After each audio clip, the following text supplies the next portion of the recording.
बोलिए।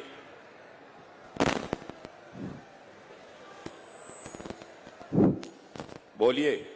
भारत माता की, भारत माता की। बहुत बहुत धन्यवाद। भारतीय जनता पार्टी उत्तर प्रदेश के पूर्व अध्यक्ष, उत्तर प्रदेश सरकार में कैबिनेट मंत्री श्री भूपेंद्र जी चौधरी और हमारे भारत सरकार में राज्य मंत्री लोकप्रिय सांसद श्री एसपी सिंह जी बघेल और इस संसदीय निर्वाचन क्षेत्र के लोकप्रिय सांसद श्री राजकुमार जी शाहर, भारत की राज्यसभा में सांसद एवं आगरा के पूर्व महापौर श्री नवीन जी जैन, श्री दुर्गविजय सिंह जी शाक्य क्षेत्रीय अध्यक्ष श्री संतोष सिंह, प्रभारी ब्रज क्षेत्र श्रीमान योगेंद्र जी उपाध्याय, उत्तर प्रदेश सरकार में कैबिनेट मंत्री और प्रदेश सरकार में कैबिनेट मंत्री श्रीमती बेबी रानी मौर्य, श्री राम सकल जी गुर्जर पूर्व मंत्री, श्री प्रशांत पूनिया जिला अध्यक्ष, श्री राजकुमार गुप्ता शहर अध्यक्ष, छोटे लाल जी वर्मा, भगवान सिंह जी, श्री बीएस शिवहरे, श्री जीएस धर्मे, श्री पुरुषोत्तम जी खंडेलवाल, डॉक्टर धर्मपाल सिंह, अंजुला जी माहौर, श्रीमती बबीता चौहान, अंजुला जी माहौर तक सभी विधायकगण, श्रीमती बबीता चौहान अध्यक्ष महिला आयोग, श्री डॉक्टर राजेंद्र सिंह जी पूर्व विधायक, श्री राम प्रताप जी चौहान पूर्व विधायक, श्री प्रदीप भाटी अध्यक्ष सहकारी बैंक, श्रीमती गिरिजा गजेंद्र सिंह और श्रीमती प्रियंका गुर्जर, श्री संतोष शर्मा। एक नाम मैंने छोड़ दिया, आप लोगों ने सोचा होगा कि वह नाम क्यों छोड़ दिया। वह नाम है जिसके नेतृत्व में आज इतना भव्य कार्यक्रम यहां पर आयोजित हुआ है, वह डॉक्टर मंजू भदौरिया।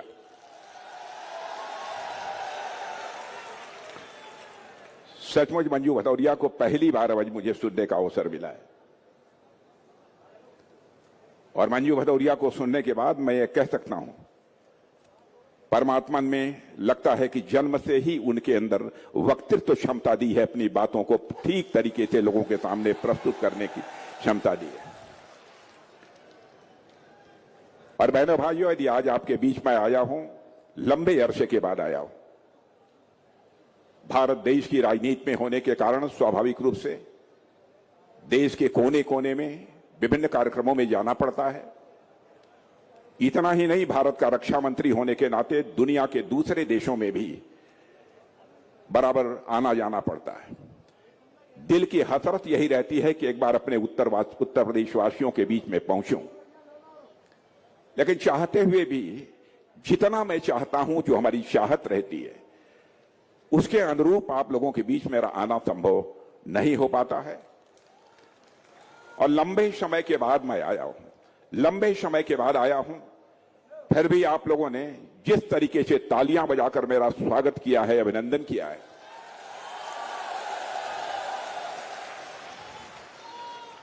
बहनों भाइयों, मैं आश्वस्त हूं कि मैं जहां रहूंगा, जिस रूप में रहूंगा, आपका स्नेह, आपका आशीर्वाद बराबर मुझे प्राप्त होता रहेगा। आपने तालियां बजाकर स्वागत किया है, अभिनंदन किया है, लेकिन भारत की परंपरा है और शिष्टाचार का तकाजा है, स्वागत, अभिनंदन और सलाम दुआ कभी एक तरफा नहीं होना चाहिए। इसलिए मैं भी एक बार शीश झुकाकर आप सभी बहनों भाइयों का हार्दिक अभिनंदन करता हूं, आप सभी का स्वागत करता हूं। और बहनों भाइयों, आगरा की इस धरती पर वीरता, स्वाभिमान और देशभक्ति के अमर प्रतीक महाराणा प्रताप जी की प्रतिमा का अनावरण जो आज मैंने किया है, उससे मुझे अत्यधिक प्रसन्नता हुई है। और आज मैं कह सकता हूं, जहां जहां हिंदुस्तान में महाराणा प्रताप की प्रतिमा का अनावरण करने के लिए मुझे आमंत्रित किया जाता है, बराबर मैं उन कार्यक्रमों में पहुंचता हूं, एक कार्यक्रम को भी मैं छोड़ता नहीं हूं। या कोई ऐसा कार्यक्रम जो महाराणा प्रताप से जुड़े हुए हों, उन कार्यक्रमों में जरूर जाता हूं। मैं मानता हूं कि महाराणा प्रताप का शौर्य, उनका त्याग और उनका संघर्ष इतना बड़ा है कि हिंदुस्तान कभी मैं महाराणा प्रताप को भूल नहीं सकता। साथियों, महाराणा प्रताप केवल एक राजा ही नहीं थे, वो भारत की एक सोच के प्रतीक थे जो किसी भी कीमत पर अपने आत्मसम्मान और मूल्यों के साथ समझौता नहीं कर सकते थे। आप यह कल्पना करिए कि अकबर ने तो महाराणा प्रताप से समझौता करने की कोशिश की। महाराणा प्रताप चाहते तो अकबर के साथ समझौता कर लेते और अपने महल में, आलीशान महल में बहुत सुख और आनंद से अपनी जिंदगी काट सकते थे। लेकिन महलों का बिस्तर छोड़कर पहाड़ों में पत्थरों पर सोना, महलों का कोमल बिस्तर छोड़कर पहाड़ों के पत्थरों पर सोना उन्होंने मंजूर किया। लेकिन मेरे बहनों भाइयों, 56 भोग छोड़ दिया, लेकिन घास की रोटी खाकर भारत के स्वाभिमान की उन्होंने रक्षा की। ऐसे थे हमारे महाराणा प्रताप। मेरे बहनों भाइयों, उन्होंने हर कष्ट सहा, लेकिन कभी भी मुगलों के सामने उन्होंने घुटने नहीं टेके और अपनी मातृभूमि की रक्षा के लिए हल्दी घाटी की पीली मिट्टी को दुश्मनों के खून से लाल कर दिया था। वह थे महाराणा प्रताप। मैं ऐसे वीर महाराणा प्रताप का शीश झुकाकर नमन करता हूं, हृदय से उनके प्रति आदर की अभिव्यक्ति करता हूं।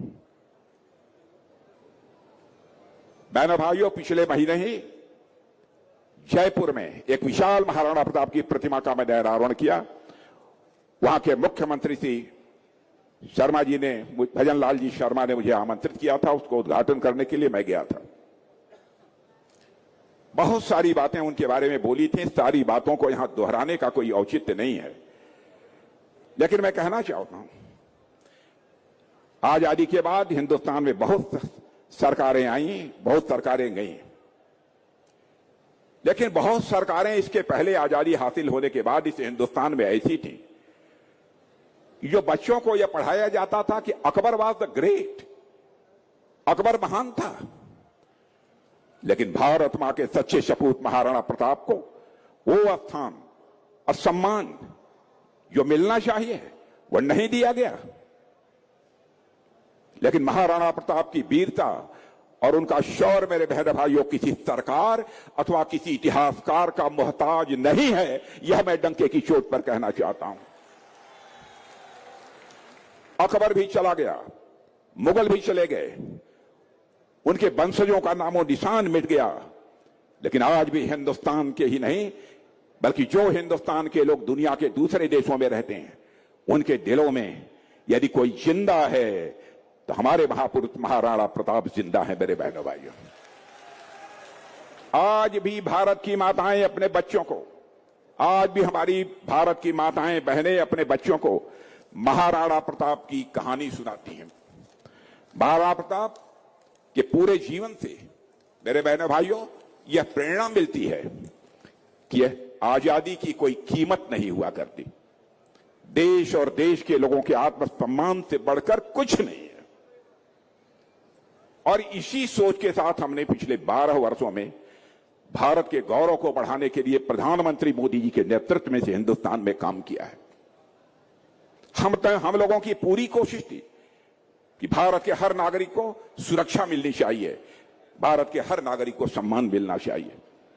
और बहनों भाइयों, मैं केवल भाषण के लिए नहीं कह रहा हूं, दुनिया के अधिकांश देशों में मेरा आना जाना होता है, इसलिए मैं कहना चाहता हूं कि आज के 12 वर्ष पहले भी दुनिया के कई देशों में कई कार्यक्रमों को संबोधित करने का, वहां के नेताओं से, राष्ट्राध्यक्षों से, वहां के प्रधानमंत्रियों से मिलने का मुझे अवसर प्राप्त हुआ है। लेकिन जो भाव आज यदि हम किसी देश के राष्ट्रपति, प्रधानमंत्री अथवा रक्षा मंत्री से मिलते हैं, इस समय लोगों के मन में देखते हैं भारत के प्रति बहनों भाइयों, तो हमारा यह सीना चौड़ा हो जाता है। हमारे प्रधानमंत्री मोदी जी के नेतृत्व में अंतर्राष्ट्रीय जगत में भारत की प्रतिष्ठा बढ़ी है। मेरे बहनों भाई, अंतर्राष्ट्रीय समुदाय में भारत की प्रतिष्ठा बढ़ी है। पहले अंतर्राष्ट्रीय मंचों पर कुछ भारत बोलता था तो भारत की बातों को जितनी गंभीरतापूर्वक लिया जाना चाहिए नहीं लिया जाता था, लेकिन आज हमारा भारत अंतर्राष्ट्रीय मंचों पर कुछ बोलता है मेरे बहनों भाइयों, तो सारी दुनिया कान खोलकर सुनती है भारत बोल क्या रहा है। यह भारत की हैसियत बनी है। मैं आपको याद दिलाना चाहता हूं, 2014 के पहले आए दिन कहीं न कहीं कोई आतंकी घटना ऐसे हिंदुस्तान में हुआ करती थी। तब भी कांग्रेस की अध्यक्ष हुआ करती थी। अब कौन अध्यक्ष हुआ करता था मैं नाम नहीं लेना चाहता। आतंकवादियों के मारे जाने पर उन्होंने आंखों से आंसू बहाए थे। और कांग्रेस के नेता राहुल गांधी जी ने तो यहां तक कह दिया कि हम सब आतंकी हमले रोक नहीं सकते। कभी कभी एक दो इस प्रकार की घटनाएं हो ही जाती हैं, लेकिन आज हमने अपने जवानों को, मेरे बहनों भाइयों, खुली आजादी दे दी है। कहीं पर भी आतंकवादी वारदात होती है तो आतंकवादियों का सफाया होना चाहिए, और आतंकवादियों का सफाया यही नहीं होना चाहिए, सीमा पार करके जाना हो तब भी आतंकवादियों का सफाया होना चाहिए। आपने देखा होगा ऑपरेशन सिंदूर, आपने देखा होगा पुलवामा, उसके पहले भी जो घटनाएं हुई थी उन घटनाओं में भी हमारे प्रधानमंत्री जी ने किस प्रकार से कार्रवाई की थी। और बहनों भाइयों, इस बार धर्म पूछकर निर्दोष नागरिकों को मारा आतंकवादियों ने। दूसरे दिन ही अपने तीनों सेनाध्यक्षों को, सारे बड़े अधिकारियों की बैठक मैंने बुलाई, और आपको जानकर यह सुनकर खुशी होगी, भारत के तीनों सेनाध्यक्ष, सेना, वायु और नौ सेनाध्यक्षों ने यह कहा, मैंने पूछा ऑपरेशन करना है, क्या ऑपरेशन के लिए आप लोग तैयार हैं? डंके की चोट पर हाथ उठाकर कहा कि सर, हम अभी अभी ऑपरेशन करने के लिए तैयार हैं पाकिस्तान के खिलाफ। हम लोग प्रधानमंत्री मोदी जी के साथ बैठे, मैंने देखा कि हमारे प्रधानमंत्री के मन, दिल के अंदर क्या दर्द है, क्या उबाल है। और बहनों भाइयों, उसके बाद जो कुछ कार्रवाई हुई है वो आप सभी अच्छी तरह जानते हैं। और आज भी मैं कहना चाहता हूं, और उस समय भी हमारे प्रधानमंत्री ने कहा था, अपनी इस प्रकार की नापाक हरकतें पाकिस्तान बंद नहीं करता है तो हमने तो अभी सिंधु नदी जो समझौता हुआ था उसको सस्पेंड कर दिया है। हमारे देश का पानी वहां नहीं जा सकता, दाना पानी को पाकिस्तान को हम मोहताज बना देंगे। बहनों भाइयों, मैं बतलाना चाहता हूं,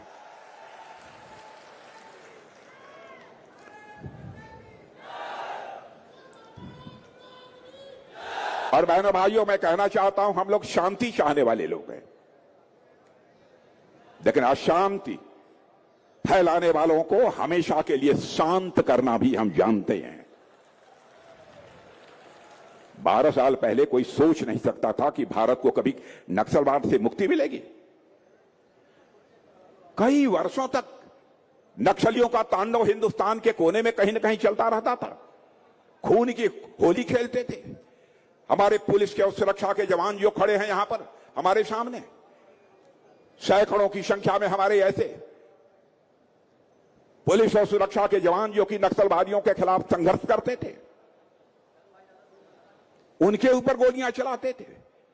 बड़ी संख्या में हमारे पुलिस के जवानों ने भी अपनी शहादत दी है। कोई सरकार इसे बर्दाश्त कर ले बहनों भाइयों, लेकिन हम लोगों की सरकार इसे बर्दाश्त नहीं कर सकती। सड़कें नहीं बन पाती थी, उन क्षेत्रों में कोई उद्योग नहीं लग पाते थे, सब तो सब सारे स्कूल जो पहले चल रहे थे सारे स्कूल भी बंद होते। लेकिन बहनों भाइयों, आज हम डगे की चोट पर कह सकते हैं, अपने प्रधानमंत्री के नेतृत्व में हमने हिंदुस्तान से नक्सलवाद का पूरी तरह से सफाया कर दिया है, और हमने साबित कर दिया है कि हम जनता से झूठे वादे करके नहीं आए, साफ नीयत से हम देश की सेवा करने के लिए आए। हम राजनीति करते हैं तो केवल सरकार बनाने के लिए राजनीति नहीं करते हैं मेरे बहनों भाइयों, हम लोग राजनीति करते हैं तो देश बनाने के लिए राजनीति करते हैं, समाज बनाने के लिए भी राजनीति करते हैं। आज जाकर उन क्षेत्रों में देखिए, स्कूलों में घंटियां बज रही हैं, सड़कें बन रही हैं, विकास पहुंच रहा है। और महाराणा प्रताप की वीरता के किस्से तो हम सभी जानते हैं, लेकिन हमें साथ यह भी जानना चाहिए कि उन्होंने कभी समाज को, हमारे महाराणा प्रताप ने तोड़ने का काम नहीं किया है, महाराणा प्रताप ने समाज को जोड़ने का काम किया है। उनके सेना में हर समाज के लोग थे, आदिवासी थे, भिन्न भिन्न जातियों के लोग उनकी सेना में थे। जाति और पंथ के आधार पर उन्होंने कभी भी भेदभाव कभी नहीं महाराणा प्रताप ने किया। जैसा कि हमारे बघेल जी कह रहे थे, वे सबको साथ लेकर चलने वाले थे। इसीलिए महाराणा प्रताप के प्रति हमारी गहरी आस्था है। जैसे हमारे प्रधानमंत्री जी कहते हैं कि सबका साथ, सबका विकास, सबका विश्वास, सबका प्रयास, यह प्रेरणा वहीं से हमको मिली है। और यह और हम लोगों ने महाराणा प्रताप के मूल्यों पर चल के दिखाया है। बहनों भाइयों, हमारे लिए भारत के हर नागरिक का विकास यह हमारी प्राथमिकता है और हमारे लिए भारत का हर नागरिक समान है। हम जाति पंथ मजहब की राजनीति नहीं करते हैं, हम राजनीति करते हैं तो इंसाफ और इंसानियत की राजनीति करने वाले लोग हैं। कभी हमारे पर आरोप लग जाता है, लेकिन चाहे कोई किसी भी जाति का होगा, चाहे कोई किसी धर्म का मानने वाला होगा, जुल्म और अत्याचार करेगा तो वोट की राजनीति को ध्यान में रखते हुए हम तुष्टीकरण नहीं करेंगे। बहनों भाइयों, यदि जुल्म करेगा तो उसके ऊपर हम जितना भी जो भी सख्त कार्रवाई की जा सकती है वह करने में भी हम पीछे नहीं रहेंगे। जहां तक हमारी सरकार का प्रश्न है, आप लोग जानते हैं, कोई यह कह सकता है, आरोप लगाने के लिए कुछ भी आरोप लगा सकता है। बहनों भाइयों, आयुष्मान भारत कार्ड हिंदुस्तान की राजनीति में पहली बार किसी सरकार ने लागू किया था। हमारी सरकार ने, हमारे प्रधानमंत्री ने लागू किया है। किसी एक वर्ग को नहीं मिला है, सबको मिला है और आगे हम लोग इसको और आगे बढ़ाने वाले हैं। और मेक इन इंडिया प्रोग्राम से भारत में कोई फैक्ट्री लगती है तो उससे सभी को रोजगार मिलता है। वैसे ही यह जो कार्यक्रम हम लोगों ने चलाया है सब आयुष्मान भारत कार्ड का, उसका भी लाभ अधिकतम गरीबों लोगों को मिल रहा है, उसके अतिरिक्त मध्यम वर्गीय परिवारों को मिल रहा है। स्वच्छता का अभियान हमारे प्रधानमंत्री ने सारे देश में चलाया है, तो क्यों हर क्षेत्र में सफाई हो, हर व्यक्ति का जीवन बेहतर हो। जल जीवन मिशन, क्या यह सच्चाई नहीं है कि गांव गांव तक जहां पहले नल नहीं थे, माताओं बहनों को कुएं से लेकर पानी और घड़ा सिर पर रखकर जाना पड़ता था अपने घर को वापस। उन घरों में भी हम लोगों ने जल की व्यवस्था की है, टोटी के माध्यम से उनको जल मुहैया कराया जा रहा है। प्रधानमंत्री आवास योजना के अंतर्गत गरीब परिवारों को जो आवास दिए जा सकते थे वो आवास भी हम लोगों ने दिया। इसीलिए मैं कहता हूं कि भारतीय जनता पार्टी अथवा एनडीए की हमारी सरकार यह तुष्टीकरण की राजनीति नहीं करती है, बल्कि यह संतुष्टीकरण की राजनीति करती है। जन सेवा ही प्रभु सेवा है। बहनों भाइयों, यह मानकर हम राजनीति में काम करते हैं। मेरे बहनों भाइयों, हल्दी घाटी के युद्ध में भील समाज के जनजाति लोगों ने महाराणा प्रताप का बहुत ही सहयोग किया था। उनके साथ मिलकर उन लोगों ने युद्ध किया था। महाराणा प्रताप ने बराबर उन लोगों को शीश झुकाकर सम्मान दिया है। और हमारी सरकार ने पिछले 12 वर्षों में महाराणा प्रताप के आदर्शों पर ही चलते हुए मेरे बहनों भाइयों, गरीब, वंचित, पिछड़े वर्ग के लोगों को के जीवन को बेहतर बनाने के लिए जो भी कुछ किया जा सकता है वह करने की कोशिश कर रही है। यह दर्शाता है कि मोदी जी कामदारों का सम्मान करते हैं, वह केवल नामदारों का सम्मान नहीं करते हैं। और बहनों भाइयों, मैं आपको यह भी बताना चाहता, बहुत सी सरकारें आपने आती जाती देखी होंगी, पार्टियों को बनते हुए बिगड़ते हुए भी आपने देखा होगा। बहुत से नेताओं को जनता का समर्थन पाते हुए और जनता का समर्थन खोते हुए भी आपने देखा होगा। और आपको पता है, राजनीति में कुछ समय के बाद अक्सर नेताओं को जनता पसंद करना बंद कर देती है या उनका लोकप्रियता का ग्राफ धीरे धीरे गिरने लगता है। लेकिन मोदी जी के बारे में नहीं कहा जा सकता। बहनों भाइयों, आज भी इस दुनिया में सर्वाधिक सम्मान प्राप्त कोई नेता है, हमारे और आपके प्रधानमंत्री नरेंद्र मोदी है। बहनों भाइयों, यह हम सब भारतवासियों के लिए गौरव का विषय है। जो कहते हैं वह करते हैं। पिछले 13 सालों तक गुजरात के मुख्यमंत्री रहे और 12 वर्षों तक हिंदुस्तान के प्रधानमंत्री हैं। क्या कोई मां का लाल उंगली उठाकर कह सकता है कि मोदी जी के चाहे गुजरात की सरकार रही हो मुख्यमंत्री के रूप में, चाहे यहां पर प्रधानमंत्री के रूप में उनकी सरकार हो, एक भी कोई भ्रष्टाचार का आरोप लगा हो बहनों भाइयों। और मैं भी कहता हूं, जिस दिन हमारे ऊपर भी कोई भ्रष्टाचार का आरोप लग जाएगा, 45 वर्षों से सक्रिय राजनीति में अपनी भूमिका निभा रहा हूं बहनों भाइयों, किसी की हिम्मत है, लेकिन आज तक कोई नहीं लगा पाया।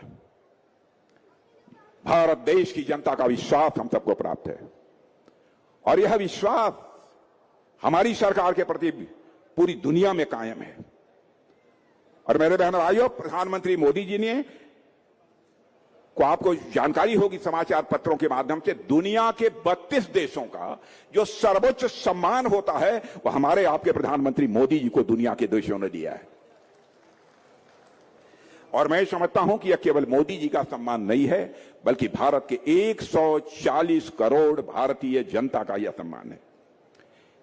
मेरे बहनों भाइयों, हम जो सोचते हैं वह बोलते हैं, और जो बोलते हैं करके दिखाते हैं। हमने कहा था जम्मू कश्मीर से धारा 370 समाप्त करेंगे, और आपने देखा चुटकी बजाकर हम लोगों ने धारा 370 समाप्त कर दिया बहनों भाइयों।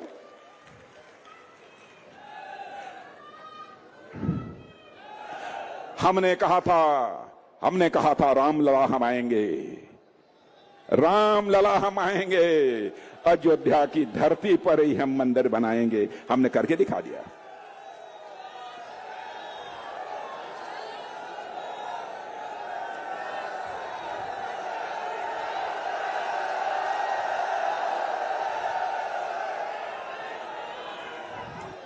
बहनों भाइयों, हम राजनीति करने में डरते नहीं हैं। दूसरी पार्टियों के लोग डरते हैं कहीं वो जाति न नाराज हो जाए, कहीं उस धर्म वाले न नाराज हो जाए। वोट मिले या न मिले बहनों भाइयों, देश रहना चाहिए, सरकार रहे या न रहे, देश रहना चाहिए। तमाशा बना दिया इन लोगों ने। बन गया अयोध्या में भव्य राम मंदिर। हमने कहा था 3 तलाक को हमारी सरकार बनेगी तो समाप्त करेंगे। मुझे याद है कि हम चुनाव लड़ने जा रहे थे, उसके पहले तीनों जो चुनाव इस देश में हुए हैं, प्रधानमंत्री मोदी जी ने कहा कि राजनाथ जी, जो घोषणा पत्र तैयार होता है उसकी जो कमेटी होती है उसकी अध्यक्षता बराबर मोदी जी ने कहा कि राजनाथ जी करेंगे। मैं ही करता हूं। बराबर मुझसे कहते हैं मोदी जी कि राजनाथ जी इस बात का जरूर ध्यान रखिएगा कि ऐसी कोई बात न आ जाए जो हम अपने घोषणा पत्र में वादा कर दें और उस वादे को पूरा न कर पाए। मैंने कहा मोदी जी चिंता मत करिएगा, और उसी में हम लोगों ने 3 तलाक प्रथा हम समाप्त करेंगे हमारी सरकार बनने के बाद। और बहनों भाइयों, चुटकी बजाकर हमने 3 तलाक की प्रथा को समाप्त किया। हमने यह कहा था कि देश में घुसपैठियों को हम देश से बाहर करेंगे। अब तो टेलीविजन के पर्दे पर शायद आप देखते होंगे कैसे घुसपैठी अपना अपना सब लिए दिए अपना भारत की सीमा के बाहर भाग रहे हैं। आपने टेलीविजन के पर्दे पर देखा था।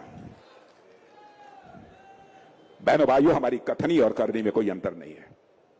शायद इसीलिए जनता का प्यार और जनता का आशीर्वाद हम सबको प्राप्त है।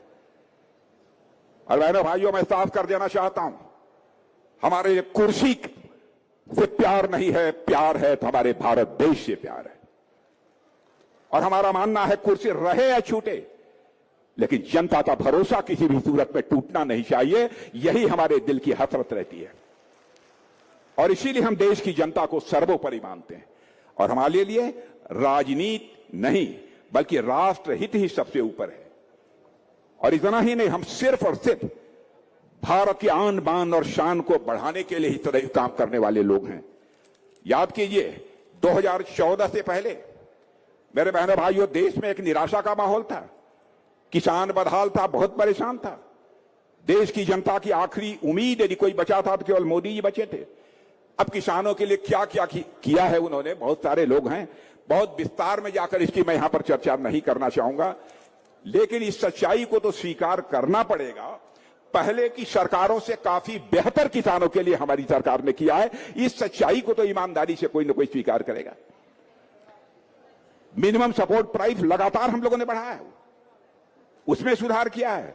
लेकिन मैं भी किसान का बेटा हूं, प्रधानमंत्री जी किसान के बेटे हैं, उनकी भी बराबर चिंता रहती है और क्या किया जाए किसानों को। खेती के अतिरिक्त अन्य दूसरे काम काजों से कैसे उसे जोड़ा जाए। अब पीएम किसान सम्मान निधि का जहां तक प्रश्न है, हमारी बात सच हो तो आप लोग ताली बजाइएगा, न सच हो तो मत बजाइएगा। पीएम किसान सम्मान निधि के अंतर्गत 3 महीने पर कुछ पैसा आता है कि नहीं आता है? आता है। कोई कह सकता है कि बहुत कम आता है, 6,000 रुपया हम लोग देते हैं। अरे बहनों भाई, शुरुआत तो की हम लोगों ने, पहले तो किसी ने सोचा भी नहीं। चाहे जो कुछ भी होगा, इससे अन्नदाताओं की आय बढ़ी है। किसी न किसी हद तक, मैं कहता हूं ज्यादा नहीं, लेकिन किसी न किसी हद तक कर्ज से तो राहत मिली है। 2019 में पीएम किसान सम्मान निधि की शुरुआत की गई, तब समाजवादी पार्टी और कांग्रेस जैसे विरोधी दल के लोग देश की किसानों को गुमराह कर रहे थे। लोग कह रहे थे, अरे साहब ये देखिए, ये बीजेपी वाले धोखा दे रहे हैं। 2019 का चुनाव जैसे ही पूरा हो जाएगा, इस योजना को बंद कर देंगे। मैं बहनों भाइयों कहना चाहता हूं, उनसे पूछिए, जहां जाए पूछिए। यह कहा था कि यह योजना प्रधानमंत्री किसान सम्मान निधि की 2019 के चुनाव के बाद समाप्त कर देंगे। क्या हुआ? अभी तक समाप्त नहीं हुई है। बहनों भाइयों, आज मैं कहकर जा रहा हूं, यह योजना जब तक हमारी सरकार है समाप्त नहीं होगी। इस योजना की धनराशि बढ़ेगी, ये घटने वाली नहीं है। याद कीजिए कैसे उत्तर प्रदेश की पहले की सरकारों के समय चीनी मिलें बंद रहा करती थी। औने पौने दामों पर किसानों का गन्ना खरीदा जाता था। कई सालों तक मैं जानता हूं किसान आते थे, उन किसानों के गन्ने का भुगतान नहीं मिलता था। और इतना ही नहीं, चीनी मिलों के बाहर महीनों तक ट्रालियां खड़ी रहती हैं। लेकिन आज बहनों भाइयों ऐसी स्थिति नहीं है। उत्तर प्रदेश में 3 लाख करोड़ रुपए तक की अधिक धनराशि गन्ना किसानों के बैंक खातों में हमारे यहां के मुख्यमंत्री योगी आदित्यनाथ जी ने भेजा है मेरे भाई। और देश के किसी भी राज्य के गन्ना किसानों को इतना भुगतान नहीं हुआ है जितना हुआ है। इसलिए मैं कहना चाहता हूं, और बहनों भाइयों, 2014 से पहले भारत दुनिया में वो सम्मान नहीं पा रहा था जिसका वो हकदार था। इतने घोटाले हो रहे थे कि भारत में दुनिया के दूसरे देश का कोई भी निवेशक पैसा लगाने को तैयार नहीं था। लेकिन आज भारत ने दुनिया के दूसरे देशों के साथ अपने जितने अच्छे रिश्ते बना लिए हैं, सारी दुनिया आज हमको सम्मान की नजरों से देखती है। दुनिया भारत के साथ व्यापार करना चाहती है। और आपको जानकर खुशी होगी कि 2014 के बाद से दुनिया के 38 देशों के साथ व्यापार करने का समझौता भारत ने किया है। इसके पहले इसकी कोई कल्पना भी नहीं कर सकता था। आज दुनिया की बड़ी बड़ी कंपनियां भारत में प्लांट लगा रही हैं। बड़ी बड़ी कंपनियां भारत में प्लांट लगा रही हैं। यह आगरा की बात आप कर रहे थे। आगरा भी डिफेंस कॉरिडोर का ही एक नोड है। आगरा डिफेंस कॉरिडोर जो उत्तर प्रदेश में घोषित हुआ है, डिफेंस फैक्ट्रियां अब इधर भी लगेंगी।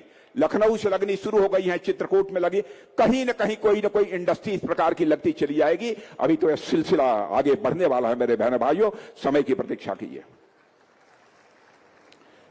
आज जहां तक आईफोन का प्रश्न है, आईफोन खूब चलता है। 25% दुनिया में 100 में से 25 आईफोन यदि कहीं पर बन रहे हैं तो हमारे और आपके देश भारत में बन रहे हैं। और जानते हैं बहनों भाइयों, आपकी खुशी होगी, जिस उत्तर प्रदेश के रहने वाले आप लोग हैं, फोन बनाने के आईफोन बनाने के मामले में हमारा उत्तर प्रदेश नंबर 1 है, सबसे आगे है। और आज देश में जितने भी फोन बन रहे हैं इनमें से आधे से ज्यादा उत्तर प्रदेश में ही बन रहे हैं।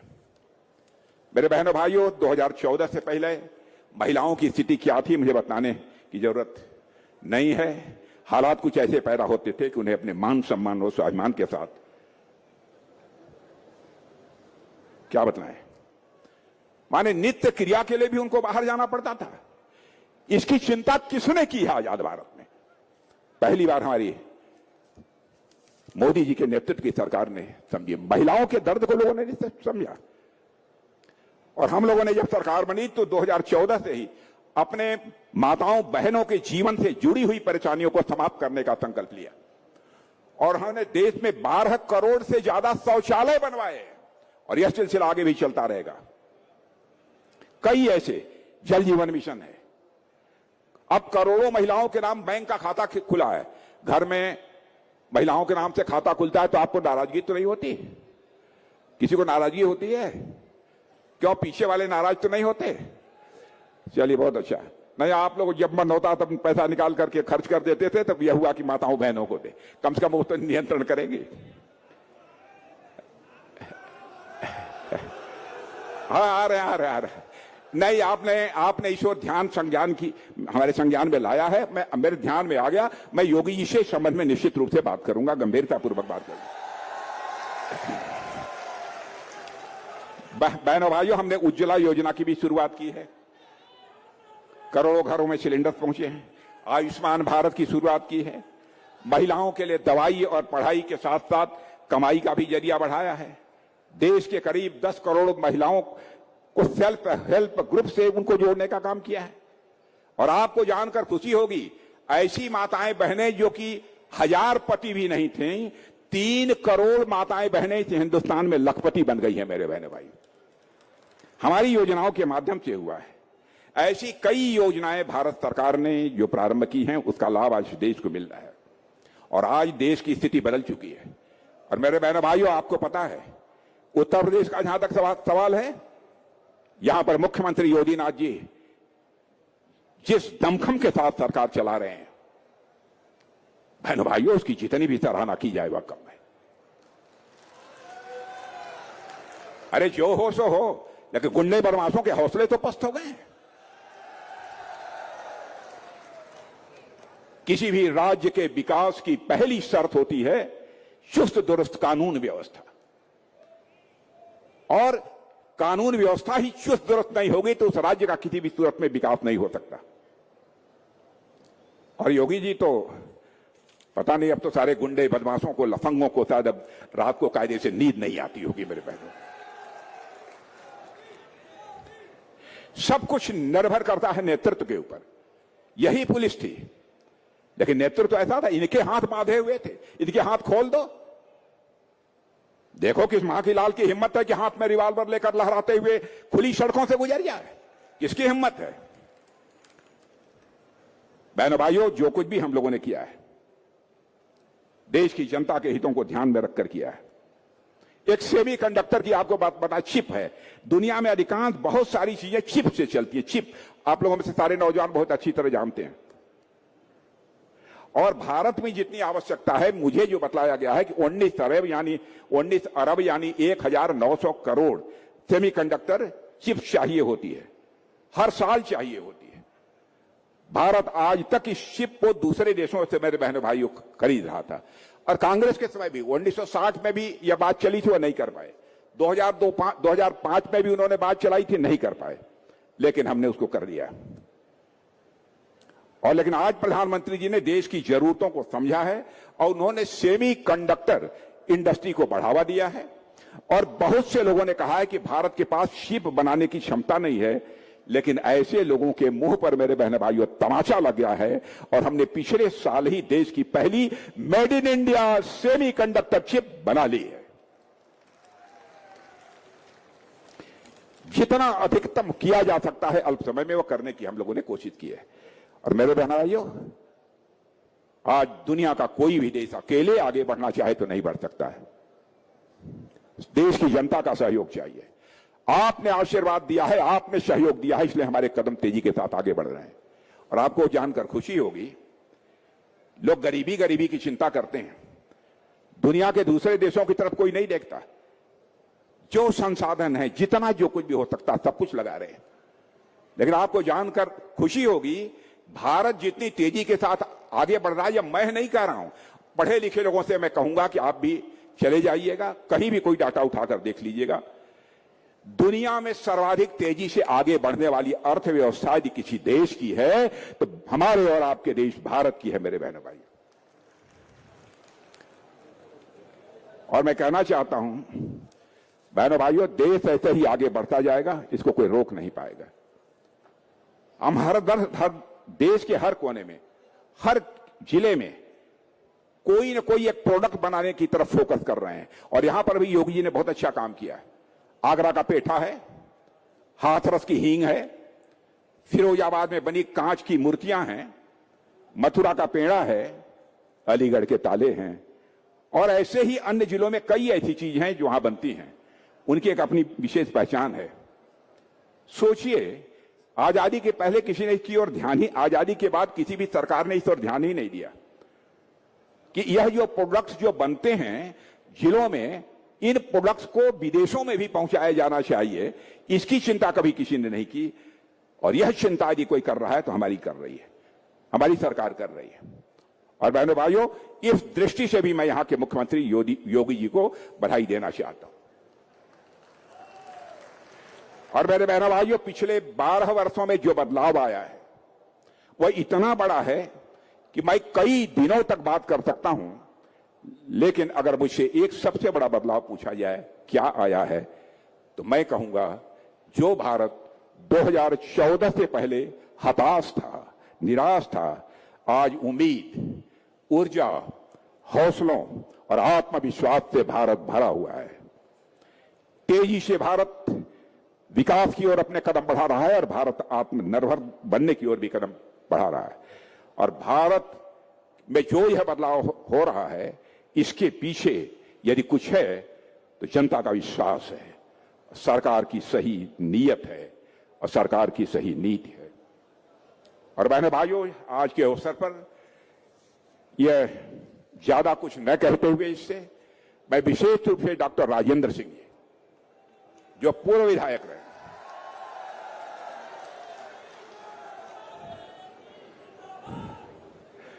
साहब मैंने प्रतिमाएं देखी हैं, लेकिन क्या अच्छी प्रतिमा महाराणा प्रताप की, बिल्कुल घोड़े पर सवार महाराणा प्रताप की प्रतिमा बनाई है। मैं डॉक्टर राजेंद्र सिंह जी आपको बधाई देना चाहता हूं। और एक बार डॉक्टर राजेंद्र सिंह जी और साथ ही साथ उनकी बहू मंजू भदौरिया, इन दोनों को हाथ उठाकर आशीर्वाद आप लोग दे दीजिए, यह मैं आप सबसे अनुरोध करना चाहता हूं। बहुत अच्छा काम किया है। और इस कार्यक्रम में आपने मुझे आमंत्रित किया। और बहनों भाइयों, सच बतलाऊं कि यह मेरा सौभाग्य है कि यह अवसर मिल गया आप लोगों के बीच आने का। अभी पिछले 2 दिन से मैं हैदराबाद में था। आप लोगों ने समाचार पत्रों में देखा होगा, लगातार कार्यक्रम कहीं न कहीं लगते रहते, लेकिन उत्तर प्रदेश में जब आने का अवसर प्राप्त होता है तो मुझे बेहद खुशी होती है। और मैं देख रहा हूं जो लोग धूप में खड़े हैं, साफ धूप में जो खड़े हैं आप लोग, इतनी देर से मैं बोल रहा हूं, फिर भी धैर्य बनाकर आपने मेरी बातों को सुना है। मैं भी एक बार फिर से आप सबके लिए भी अपना शीश झुकाकर आप सबके प्रति आभार व्यक्त करता हूं, आप सबका अभिनंदन करता हूं। आप सबको बहुत बहुत धन्यवाद। बोलिए भारत माता की, भारत माता की।